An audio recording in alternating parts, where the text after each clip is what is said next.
OSCE Academy students, first of all, for coming, taking up your lecture and your revision time. And also thank you for the Economics University here in Kyrgyzstan for coming, and also lecturer for Professor coming as well. So a little bit about my background first. So myself, I'm from Hong Kong. My secondary education was gone through in the UK. So I tend to look at things from a more East and West perspective, which is how my research are mostly done. So before Kyrgyzstan, I was a research assistant at the Belt and Road Strategic Research Center in Malaysia, in Kuala Lumpur, where I was doing research on institutional engagement, of how engaged Malaysia is with China, and also looking at policy expectation and reality in Malaysia as well, with the different projects, how they're carried out, whether or not they are public or privately owned, things like that. And then before I got into Belt and Road in Hong Kong, I was doing China research on corruption in China, mostly anti-corruption and what is legal corruption in mainland China. Okay, so today, as Fika have said, I'm going to talk about mainly what is the Belt and Road Initiative and how it relates and what it really is. Particularly if we will talk about Belt and Road Initiative, to me it really is what is Chinese foreign policy. And then if we have time, I want to talk a little bit more about my recent research on Chinese loans in Central Asia as well. But mostly the Belt and Road Initiative, because this actually is very timely, because this Thursday is the second forum of the Belt and Road Initiative for International Cooperation. And this year there are more heads of states joining than 2014, which was the first one, 2017, which was the first one. So, unlike in the West, where there are very distinct international relations theories, you have the realists, you have constructivists, you have all the sort of different IR theories. In China, there really isn't a fixed IR theory, so to speak. There isn't an ideology where a president would be pro-national interest. There isn't one where it's pro-liberal ideologies, things like that. It's more of formalities and different sets of vocabularies that are joined together, and how we make sense of these formalities and vocabularies is the topic of today. So how they all relate and things like that. So, as I said, this is a timely lecture because it's Thursday. There'll be the second Belt and Road Forum, and if we look in black, that's the attendance from 2017, and very interesting changes, because highlighted in red are the countries with the heads of states that are no longer coming. What are the reasons? We don't know. Is it because China didn't invite them, or is it because they denied? We don't know. But it's not surprising that Sri Lanka no longer comes because of what happens to the Hambantota port, which was a failed investment on the part of the Chinese, and the port ended up to have to be leased to China for 100 years to make the money back, and now the government basically does not really have the sovereignty over the port. Alright, so Spain actually confirmed today that they will be inviting high-level government officials. So although the head of state is not coming, there are also high government officials that are coming as well. So looking at these changes this year, the highlighted in green are the ones with confirmed attendance with their heads of states. So we see that a lot more Asian states joined, especially in Southeast Asia. A lot of these are actually very predictable. So, for example, Djibouti, which, well, as we know now, China has its first overseas military base in Djibouti since the end of 2017. So, head of state attendance and prioritizing BRI in China is not surprising. And Nepal was also quite a predictable one, because the Nepali government that came in early last year is actually quite pro-China. And since then, an approval has been passed to explore the construction of a railway connecting Tibet and Kathmandu. Okay. So, looking at these new attendants, what's really interesting is how Cyprus comes into place now that Turkey might not have the best relations with China. So, if we look at, so this is a possible trade route, looking at Belt and Road Forum head of state attendees today, is very clear that China is avoiding the greater Russian region, touching on Ukraine, Belarus, because of conflicts. So now, the very stable relations that China have in Eastern Europe is the Czech Republic and Hungary, which is collaborated with China since the very beginning on the BRI. And so with Italy, 100% conforming with the whole BRI, this is how the base is going to be in Europe. So head of state attendees at the BRI forum aims to showcase alignment between China and that particular host country. But it is also true that whether or not a country would send its head of state does not necessarily reflect the actual level of involvement with BRI in terms of investment volume and infrastructure scale. So despite the heavy emphasis on trade relations, more often than not, extensive trade with China don't usually translate to overtly friendly relations. And this goes back into history as well. As we know, Japan back in the day helped China a lot with investing in Chinese infrastructure back before China was still growing in the 70s and 80s, but it doesn't necessarily translate into good Sino-Japanese relations. And in fact, of China's top 10 trading partners, almost half of them don't have warm relations with China.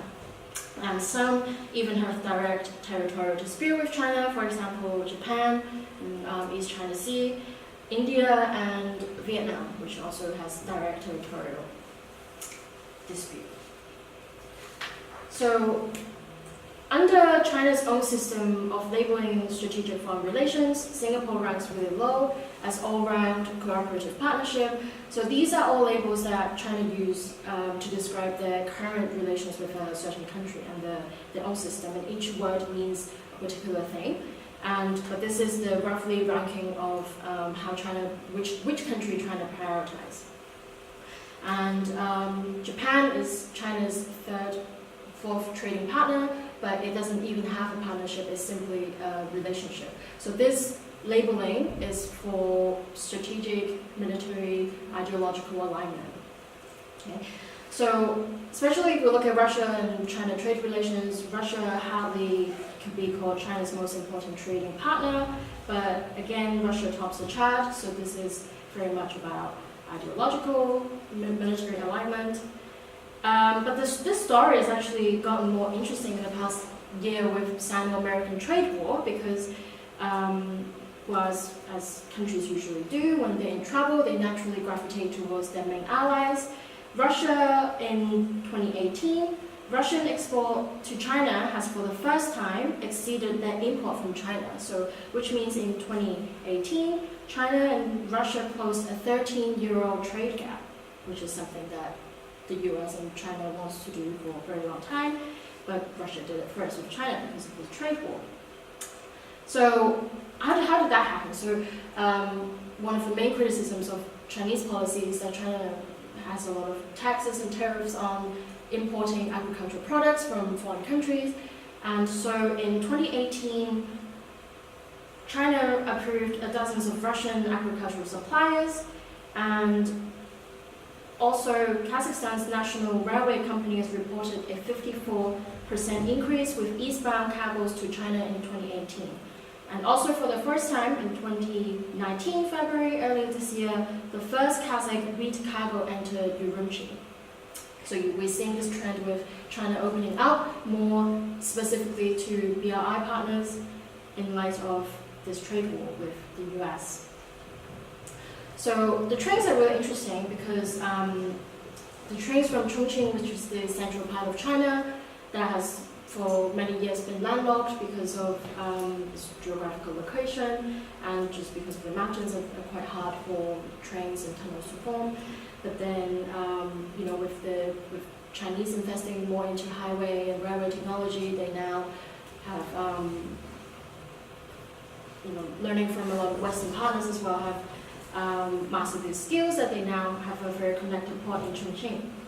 which is 20 days faster than the existing sea route. So, as we can see, it would appear that while heavy trade relations do not necessarily result in favorable foreign relations, as in the case of Japan and Vietnam, for example, good foreign relations, on the other hand, as reflected in this table, have high potential to be translated to friendly trade relations. So, among these distinct labels, there are also occasional hint at upping the levels as well. But Kazakhstan, interestingly, have been stuck at comprehensive strategic partnership since 2011. It was only in 2015 that the Chinese government hinted at maybe upping the levels and adding on a new label before this bigger label. It's called a new stage of comprehensive strategic partnership. So what are the specifics? We don't really know. Does it mean that now there are more military exchange? We don't know. But is Chinese government way to signal to the public and scholars on their level of engagement with the particular country. So trade therefore has its significance for the Chinese only up to a certain point, and trade tactics have always been negatively used as well when it comes to territorial disputes. So for example, there was a rare earth export ban to Japan in 2010, restrictions on Philippines bananas in 2012 after the South China Sea crisis, when the Philippines filed a court case to the International Criminal Court on China building, expanding the islands that are not really islands, but now they claim are islands, and also against South Korea as well for the PHAD system in 2017 when the North-South Korean dispute were more intense. So Chinese foreign policy on its own lacked practical power, so trade relations have always been used as tools to manage an international environment in favor of China. So as we know, China has 5,000 years of history, and economic tactics have always been used in pretty much all of the civilizations, especially most intense during the spring and autumn period, which goes back 2,000–3,000 years ago, where a lot of states would, for example, buy up certain product in the country, and then 2 years later say, oh, okay, we no longer want it anymore, and to get one state to have its economy completely dependent on a certain export, things like that. So the Belt and Road Initiative embeds the essence of this Chinese foreign policy, and in this case, it's nothing that new, which makes sense why some really old projects that started negotiating 20 years ago would now be incorporated under BRI as well. And so what is really new with the BRI is that how is China approaching to make an international environment where China has more or less an upper hand, or at least has a say in global affairs. So all the bilateral engagement are completely nothing new, but all the AIIB, all the forum, all the ways of having countries together, SCO, things like that, are very new and very exciting because, you know, as I will try to break down, China intrinsically doesn't really quite want the idea of multilateralism because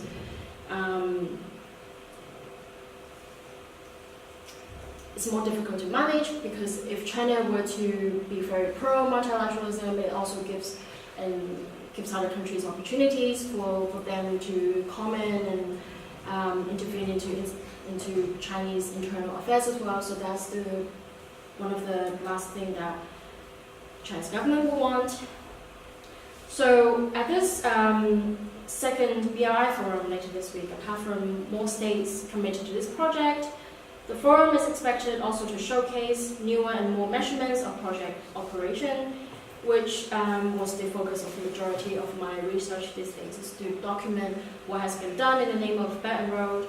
But it was only natural for me to try and make sense of this whole grand strategy and have a very specific focus on how to look at this from a theoretical point of view in making sense of all these projects as well. So, having briefly covered a more international perspective of the BRI, I want to dive into the Chinese specifics of it. So, The Belt and Road Initiative makes up of two parts, and this side of the world is the economic belt, which spans across Eurasia, all the way from China, Central Asia to Europe by land, and the road, which goes by sea, goes across Southeast Asia, across all the way reaching Africa. It is the same thing as One Belt, One Road, which is the old English name of it when it was first announced in 2013 in Kazakhstan and Indonesia. So the name changed because there was a great deal of Western criticisms of the connotation of one. There were media that have criticized the One Belt, One Road for it claiming to be the only way for the world to develop, and China is quite sensitive of Western criticisms, and so all the Chinese publishing English media since then have changed the name to Belt and Road Initiative, so it's more neutral. But in domestic Chinese discourse, the name is unchanged in Chinese language, so there is still the direct translation of One Belt, One Road, and that is in Hong Kong, Macau, Taiwan, Malaysia, Southeast Asia, where there's a big Chinese diaspora. So 2013 to 2015, there hasn't really been much. The Chinese government was allowing space for inclusive and creative implementation on the part of the private sector in China, but the initiative began to take shape in summer 2015.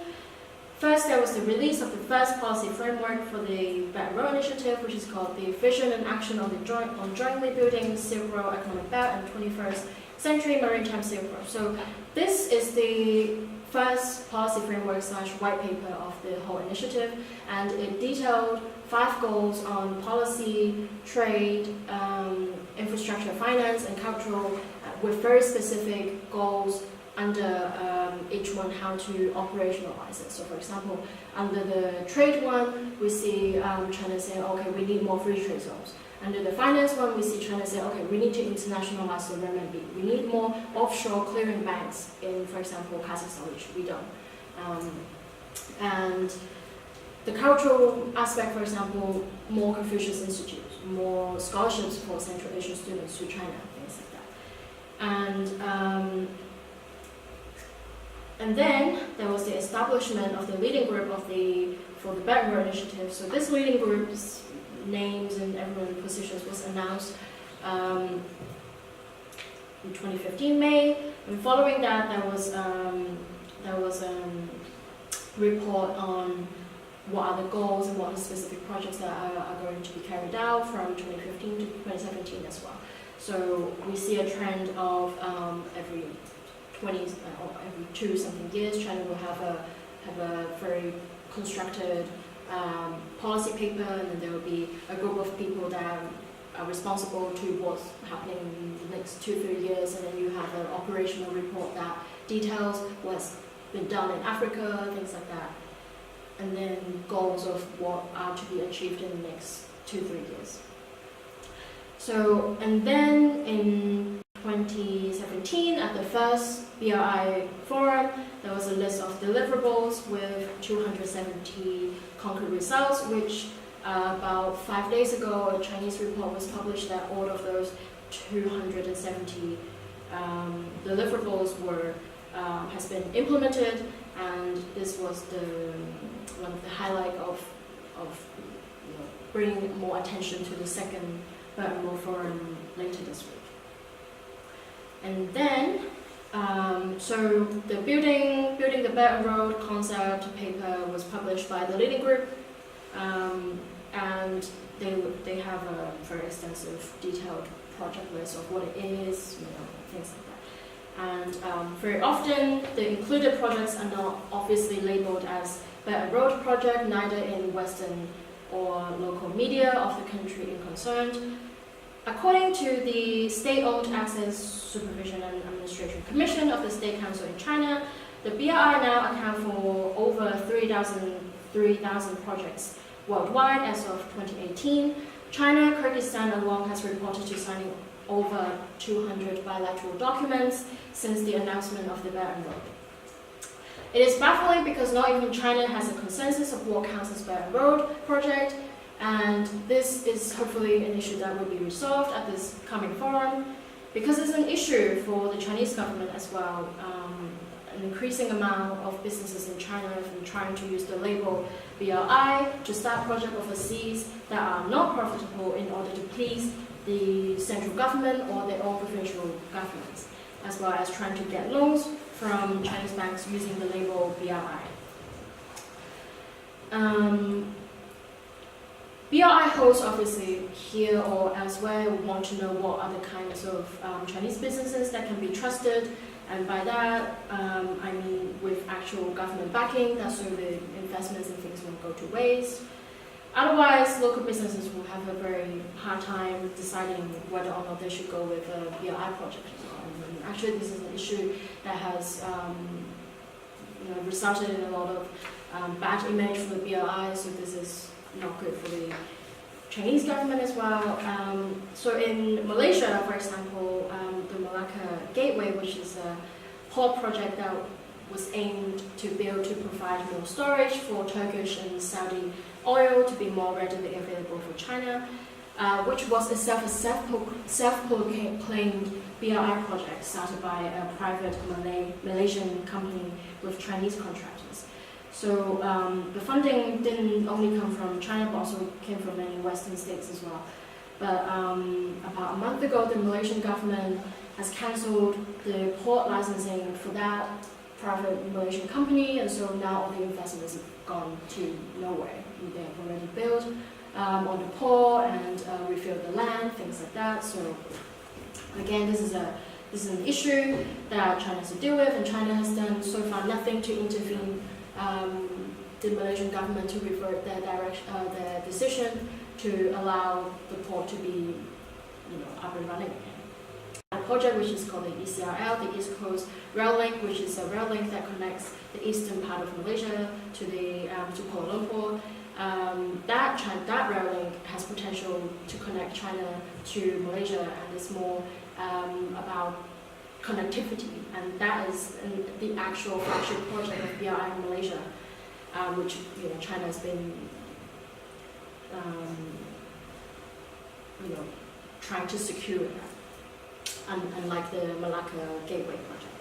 So project labeling is very problematic, and there don't seem to be any distinct deciding factors that make a project a true BRI project unless China declares it to be one. In Kyrgyzstan, for example, establishing sister city relations is described as a BRI strategy, while it is not so for other countries. So, for example, in 2015, Bishkek became a sister city with Urumqi, and then Osh became a sister city with Kashgar in 2017 or something. And in Chinese government official media, this was a BRI strategy, but then other sister city relations in Southeast Asia, for example, would sometimes be labeled as a BRI strategy, and sometimes it's not.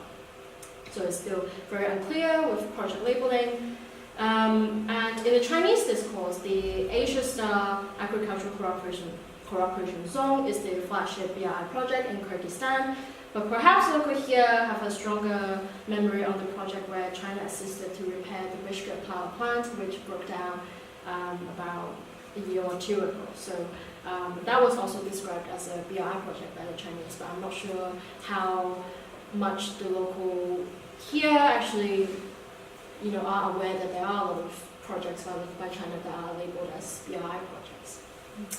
So there are also projects or just casual Chinese commercial activities here in Kyrgyzstan that claim themselves to be part of BRI but has not been mentioned as such in the Chinese government media.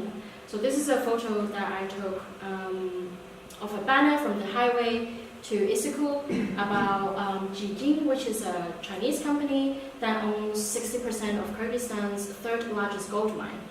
In Chinese, the BRI, the name of BRI was mentioned alongside with typical BRI vocabulary. And however, on the other hand, in Chinese government media and documentation of BRI projects, this gold mine has not been mentioned at all. So from in China, from a Chinese government point of view, this is just normal commercial activity. It's also very interestingly, a Kyrgyz friend told me that the Kyrgyz translation of this actually doesn't mention One Belt One Road, but it just mentioned a Chinese company and gold mines and things like that. So clearly a lot has been done with no signs of stopping and a lot of space for clarity. So how do we go about understanding the BRI? And in many academic literature and in media, things like that, the kinds of arguments under the study of BRI varies and can be broken down to 4 very broad categories. The BRI would be successful when it's good, it would be successful when it's bad, it would be not successful and bad, and not successful and good. So these are all different scenarios that media and scholars depict their, just in their discussion of Belt and Road. And when it's not successful, is it because of local opposition, or is it because it's just bad business and China's losing money, things like that. So all kinds of arguments should be able to fit nicely within these very broad 4 categories. And so in an attempt to redirect government attention to domestic investments, in domestic development and investments, so many Chinese scholars have actually voiced out their concerns regarding the BRI's capital absorbing tendency, which in turn slows down development in mainland China, in a lot of China's underdeveloped regions. So BRI is not only a contested issue outside of China, but also within China as well, even among professors, things like that. Some Chinese citizens as well have also gone to oppose the BRI, accusing the Chinese government for handing out free money to foreign governments instead of managing domestic issues. So, success of building a connected global economy with new markets lies in technicalities of how you manage the supply chain, how you manage division of labor, how you manage, for example, cotton production in Uzbekistan versus Tajikistan, where the buyers buying. Is this creating unnecessary competition? Will this mean investments will go to waste?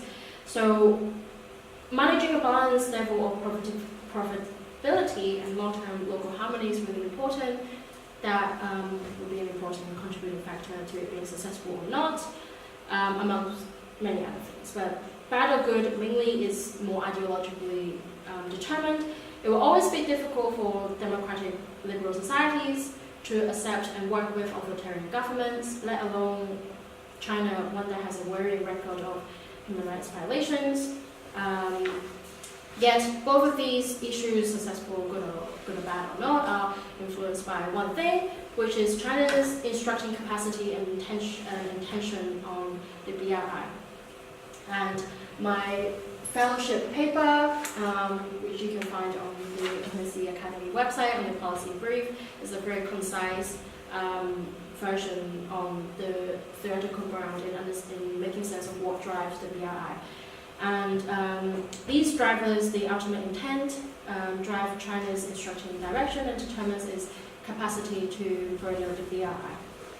So understanding Chinese foreign policy is quite straightforward. Is the exact opposite of the American ideology. Whereas Western states put human rights above state rights, China put state rights way ahead of human rights. And first of all, Chinese foreign policy intrinsically serves to protect states' interests. That is not national interest as to maintain survival of a nation of peoples, but state interest as maintaining survival of the ruling party, which is the Chinese Communist Party, which selects the Congress that deals with all affairs, that represents the people. The Congress has about 2,000 officials. So the ultimate goal is that all policy, domestic or foreign policies, should serve to ensure Communist Party survival. So the modern history of China is a story of brutal civil war, with the communists winning on the mainland of China, and the National Party of China losing, who now reside in Taiwan. So the Chinese Communist Party take pride of its performance in transforming China from the 1950s to today. And their success in lifting millions of people out of extreme poverty and improving lives of people from very harsh conditions only made the communist ideology a lot stronger. And a growing determination to keep communists ruling as well. As in recent years we can see the frequent change of constitutions, the more vocabularies of communist ideologies in the constitutions and everything. And there are two sides that the Communist Party must balance in order to maintain legitimate ruling. So internationally, they need to make sure that the territories are intact. That is, having Taiwan, Hong Kong, Tibet, and Xinjiang together so they don't lose sovereignty. Domestically, they need to make sure domestic Chinese have some level of genuine satisfaction with party rule and don't start a revolution. That's their genuine concern in China. And all foreign policies have to go side by side to achieve this. There's no separateness in it. So all foreign policies have to achieve these goals as well. So the Belt and Road Initiative, again, is a packaged strategy that does not differ very far from the kind of Chinese foreign policy that we already find since Chairman Mao's death in 1976. So from the 80s and so on, Chinese leaders have recognized and took seriously their role during this period of strategic opportunity to secure a stable, a good future for China. So China has recognized that they must take advantage of this global economic environment that favors mass production and cheap labor, which is something that China has mastered, which was how they lifted themselves out of poverty, and which is a model that is no longer reliable, and with the BRI, hopefully to move on to something else that was more sustainable. So the period of strategic opportunity was a chance for China to lift millions of Chinese out of extreme poverty, and they took it. And since then, economic performance has since been associated with legitimacy for ruling. So in order for the Chinese government, for the Chinese Communist Party to stand strong, they have to constantly grow, or at least put on an image that the country is growing and the people are enjoying more and more things. Okay. So the Belt and Road Initiative should therefore be understood as largely a byproduct of this carefully crafted narrative in China. Especially its implementation character has been a mirror of the Chinese developmental strategy as aided by the international community. So as I said, back in when China was growing, Japan and Singapore and the US also invested a lot of infrastructure in China, and that was how China were able to have its basic needs met. And it comes to no surprise that China is now investing in other countries in infrastructure, so as to repeat this growth strategy. The China Dream, as associated consistently with Belt and Road discussion in the Chinese discourse, has a sentiments originating from the nature and experience of the Chinese economic model. And this is more or less the American dream. So it's basically a revival of the same terminology that was used in the 50s and 60s. And it's only logical because if your country's growth has been driven by incorporating your own economy with others, then when you want to continue that, especially when it comes to lifting living standards that translate to party stability, you would want to incorporate further your country with other countries, which in our world today would be the developing countries that have traditionally been left out of the global market. So consistent Belt and Road vocabularies found in Chinese media provide evidence that these projects have Chinese interests at heart, often framed as an opportunity for China to explore its expertise. So for example, in Kyrgyzstan, in the Asia Star agricultural zone, there's this national fertilizer plant project that's going to be the first ever fertilizer plant project that Kyrgyzstan would have. And in Chinese media, this is put as how China is exporting its technical skills, to other countries, and as part of the Belt and Road and so on. Now, Chinese popular nationalism is basically about how the Communist Party is having its own stability in China, and this is easily achieved through high association to economic performance, which if managed properly, this BRI will have no issue to bring that about. And what is trickier, on the other hand, is ensuring respect for sovereignty when investments in developing countries ultimately must be backed by something else more tangible. So when a country, for example, like Kazakhstan and Turkmenistan, has oil and gas, this would be their first choice. A lot of the contracts have clearly say that in case of failing investments, that would be the tangible thing that China would get. But otherwise, if a country doesn't have oil and gas, then it goes down to leasing a land. So, for example, that would be Sri Lanka and also in Tajikistan, and also the BOT model that China uses here in Kyrgyzstan on the Asia-Slav Agricultural Cooperation Zone as well, which makes a lot of BRI hosts uneasy, which is an issue that the Chinese government will have to face in the coming years. So, practicing trade diplomacy, China is really good at, but China lacks a great deal of experience in undertaking international responsibilities. So unlike China, South Korea, or the West, when they first engage in trade with a country, they would first bring in a lot of cultural centers, promote English, bring in international organizations that help with humanitarian issues, build schools, things like that. China went into most countries just with trade and nothing else of that sort. Even Confucius institutes came after Chinese investments, and this all boils down to China's lack of experience in undertaking any sort of international management. So, especially with fear of humanitarian intervention, because as I said, and I think as we all know, China has a lot of humanitarian issues, and so back when China has a weak military, which arguably today it still does when it's compared to the US, China for a long time stood strong by the 5 principles of peace coexistence, which came about as the Chinese-Indian conflict that was in 1957. Bearing in mind this non-interventionist principle came from Chairman Mao's era.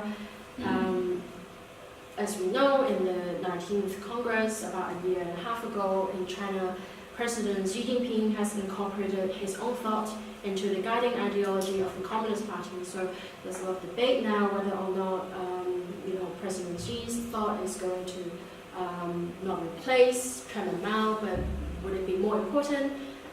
Especially when it comes to his whole trade diplomacy, there's no way of keeping this non-interventionist policy alongside with making sure that your investments are safe. And if we look at some cases, if we look at some cases that China already faced, for example, China for a long time has buy oil from Sudan in 2008 during the Chinese Olympics. Western and also gradually Chinese media picked up on genocide Olympics because a lot of countries were criticizing China for having the Sudanese team in China and also not being vocal about the genocide in Sudan and things like that. And eventually, that was a big enough push for the Chinese government to get involved. That was for the first time that China got involved in a humanitarian intervention and solved the conflict in Sudan. And back when it was only one country. But what's very interesting with that, China backing the humanitarian intervention, was that China also, in a way, reshaped international law in the sense that China did not just allow humanitarian intervention in all necessary means, but China actually went to Sudan and induced consent and drafted a plan for the African Union to send troops instead of allowing any other group to go in. For example, I think China was worried that China were giving a nod for NATO to go in, but China specifically said that it's an African issue and the African Union must be the one who sent troops and solve this issue in Sudan. So we already see that China sometimes has no way but to get involved into the internal conflicts of other countries, which for a long time they have said they won't, but they have to. Especially in late 2017 now, we see China having its first overseas military base in Djibouti to provide immediate efficient support for Chinese businesses in Africa. So as much as China wants to maintain their non-interventionist policy, trade diplomacy is by nature in direct conflict with this idea, especially when it comes to China's new trading partners as themselves having to deal with a lot of security issues, for example, in Pakistan as well. So some level of security must be granted to ensure not only business facilities, but also safety of overseas Chinese citizens. As efficient as the People's Liberation Army in evacuating Chinese citizens from Libya in 2011, it would be too hazardous to leave the fate of overseas Chinese citizens to foreign hands. So there's no news yet on whether or not China will be exploring a second military base elsewhere. But in Africa it makes sense because China has a serious amount of investments in Africa that is incomparable to other regions so far under the BRI. So apart from lacking experience in undertaking international responsibilities, China also lacks experience in managing international affairs. Non-interventionist principle means a hands-off approach in China, in United States business, to hide capacities and lie low was the main ideology of President Deng Xiaoping, and to manage your own domestic affairs instead of others has perhaps come into its last days, as a lot of scholars would have said, because President Xi's ideology is for China to be strong and for China to go out, and that is in a lot of ways in direct conflict with the previous president's thought in the constitution as well. But it's still there by writing. So during the infant stages of the Belt and Road Initiative, international presentation of the initiative finds itself stuck between this dilemma of encouraging states' participation while respecting their choice to stay out of the Belt and Road. So the modest and very vague nature of cultivating a cooperative and win-win efforts in international politics therefore come about and is understood in this sense. So what comes out of all this is a clear confirmation that China obviously puts China first, but it need not be interpreted as China becoming more aggressive and assertive. Okay. So at the 19th National Congress, the party has made clear its determination to cultivate a strong sense of all things with Chinese characteristics. That is still used today in all sorts of trade agreements, things like that. China likes to have its own ways to do things. So this has had another spillover effect on Chinese foreign policy as well, because this Chinese characteristics originates from domestic Chinese politics and now has its international versions as well. As President Xi has mentioned at the Congress, there's no two political systems that are entirely the same, and it's important to take seriously a country's background and things like that in order to understand a country, and we should all respect a country for choosing its own political system.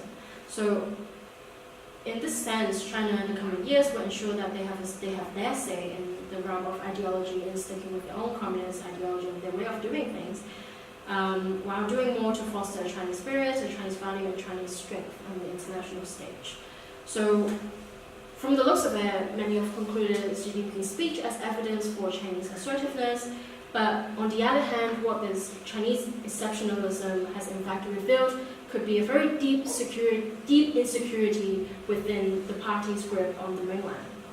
And by this deep sense of insecurity is already very visible in domestic China with a very intense amount of patriotic Chinese education that is quite unnecessary. They are, when you apply for jobs, they look at your background of how many years you've been in China, what have you contributed to China, things like that. And this is it's a judgment of how much you have contributed, and accordingly your standing in China. So the government understands that real threat to the party lies not outside of China but within domestic China, especially with the communist ideology in decline as capitalist thinking take over. So as much as China uses trade as something that legitimizes their ruling, the more that they use trade, the more they promote consumerism, which links to capitalism, and it just pushes Chinese citizens away from communist ideology. Without diving into too many of the domestic problems that China faces, if Chinese foreign policy is understood as a reaction to domestic issues, then this heightened stance of prioritizing the BRI, this layer of protection between China and the rest of the world, can only be understood as Chinese insecurity of its standing in the world and not assertiveness. Truth is, there are many issues that should be looked at domestically above all else, but President Xi has prioritized establishing this strong layer of BRI to seal off whatever that is happening in China. So this operational Chineseness as an extension of Chinese foreign policy therefore makes sense of projects that have started negotiation 20 years ago, as I mentioned, incorporating the North-South Highway in Kyrgyzstan, and the focus on dealing solely with local governments also mean that Chinese governments get local voices.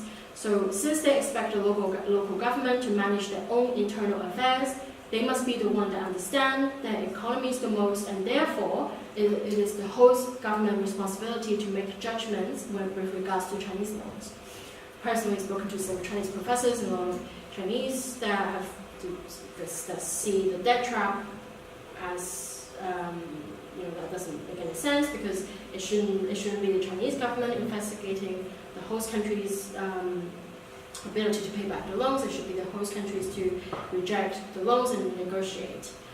So just to conclude on what the BRI is, it is an umbrella concept and an integrated part of Chinese foreign policy, as it inclusively prioritizes the domestic environment out of necessity, given by the party's commitment to performance legitimacy.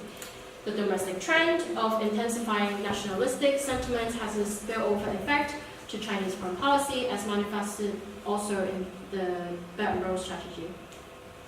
So here was when I was going to share some new research on Chinese loans to here in Central Asia.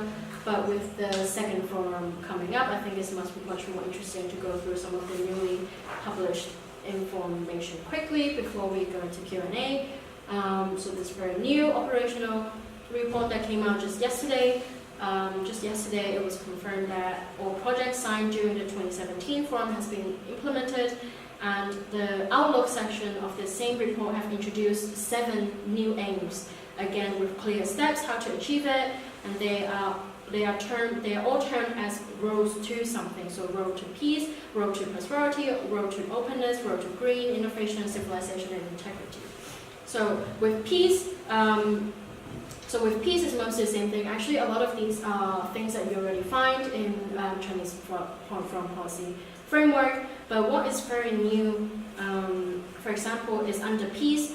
Traditionally, with China under anything that is associated to peace, is only on anti-terrorism, territorial disputes, cybersecurity, things like that. But perhaps for one of the very first times, China has started to incorporate vocabulary of how peace is also to get rid of poverty, and mechanisms of economic security must be established between BRI countries. For example, China listed a joint international arbitration court to solve international business disputes, and this is followed by the tax committee that China already signed with 111 countries last year, which would go under that, as well as maintaining good international business environment and peace. So prosperity is all infrastructure, trade, and finance. Openness is, more inclusive. We don't exclude other countries because of its ideology. Green, everything that is more environmental friendly. Expanding the existing international coalition. A report actually is expected to be released on the kind of things that were achieved from 2017, and then to also build another coalition to connect sustainable cities. So under sustainable cities, there's a whole initiative of smart cities that I think Bishkek was originally a part of, but it didn't pass. It didn't follow through, but a smart city is an idea that, for example, in Hong Kong now, street lights have CCTV that detects license plates and can recognize faces, things like that. So that is for better security and a smart city. And in Kuala Lumpur in Malaysia is also that smart city project is passing. So a new coalition of connecting sustainable cities and smart cities would is seen as useful to transfer green technology and to help build a green supply chain. So innovation is to train more BRI groups. It's quite straightforward. Civilization, again, very straightforward. Is the cultural exchange, is Confucius Institutes, the more UNESCO cultural heritage sites between China and particular host country. A new thing would be integrity. So anti-corruption mechanism was not mentioned in any of the previous BRI documents. And for the first time, this road to integrity is China's aim to build an international anti-corruption mechanism on top of the United Nations Convention Against Anti-Corruption. So first, China urged all countries to first manage its own legal system regarding anti-corruption, as well as fostering a good civic culture on top of that, and then there'll be an international mechanism to manage all these corruption charges and issues. And actually, very interestingly, under integrity, under the vocabulary for anti-corruption, there's also this request on the part of Chinese government for BRI countries to not let people involved in corruption charges into their own country. So again, this already has sovereignty issues to do with international law and China's own legal system. So with the Belt and Road Initiative set in stone on the Chinese Constitution in October 2017, it is only logical to expect a strong, continuous effort on the part of the Chinese. So as much as there are a lot of predictions of how the BRI will fail, how the BRI wouldn't work because of different issues, there doesn't seem to be any sign of stopping, at least from the Chinese government perspective, when they go about and do things. So, for example, the second policy framework that was published in 2018, the third-year action plan for advancing the Belt and Road Initiative. In this second policy framework, it spelled out how to guide, include, and encourage Chinese provincial governments to put forward their international outputs. So China has since invited provincial governments to also incorporate their own regional economic plan with certain countries, because in China, every provincial governments are specialized in certain industry, and so it is decentralizing. It's not only the Chinese government that is going out to have high-level meetings and negotiations with other heads of states, but also China is also encouraging provincial governments to go out and to have their businesses negotiations with BRI countries as well. So this is only to encourage more Chinese activities elsewhere. So it is expected that at this second Belt and Road Forum that a third white paper guiding the BRI will come out, detailing more of how the BRI will be carried out. So here in Bishkek, I hope there to be more transparent information regarding the initiative so that it's successful both for Central Asia and China. So thank you again, everyone, for spending your time here today. I'd like to have a dialogue now and take some questions if we have time.